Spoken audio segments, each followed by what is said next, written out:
आप मेरे चैनल पे बैठे हैं, बहुत बहुत स्वागत है आपका। यूजीसी का जो मुद्दा है, जो बहुत ठंडा गया है, आप पिछड़ी समाज से आते हैं और आप पूरे देश में घूमते हैं, आप नेता बने टहल रहे हैं।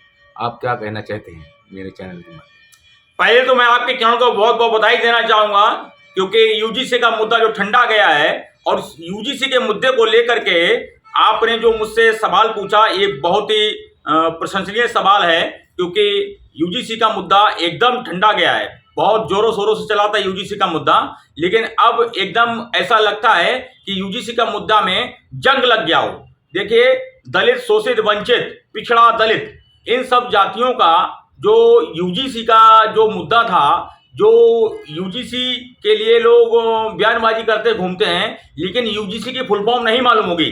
देखिए, यूजीसी, यू माने यूनिवर्सिटी, जी माने जीसी, यूनिवर्सिटी ग्रांट कमीशन।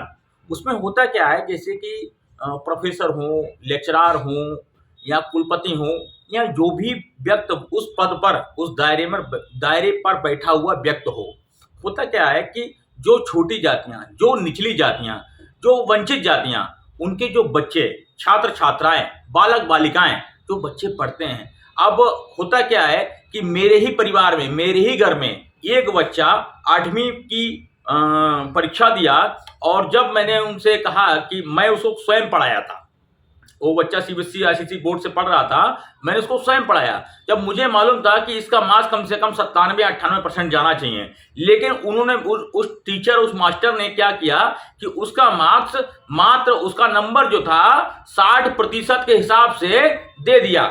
मेरा उस टीचर से बहस हुआ, मेरा उस टीचर से मुद्दा उठा, मेरा उस टीचर से गर्मा गर्मी हुआ, मेरा उस टीचर से सारी वाद विवाद हुए, लेकिन वो अपनी कॉपी चेक कराने के लिए तैयार नहीं हुआ।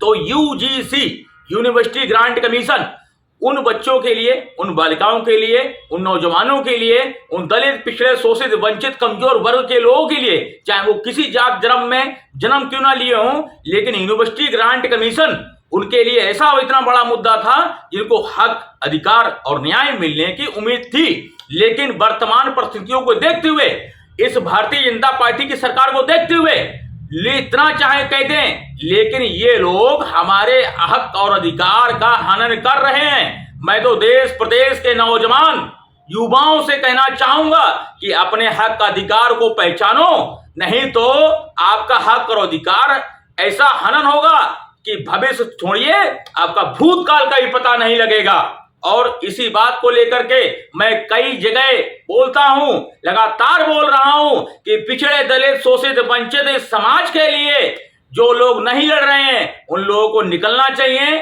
लड़ना चाहिए, क्योंकि अपना हक अधिकार मांगने से नहीं बल्कि छीनने से मिलता है। में। Thank you sir.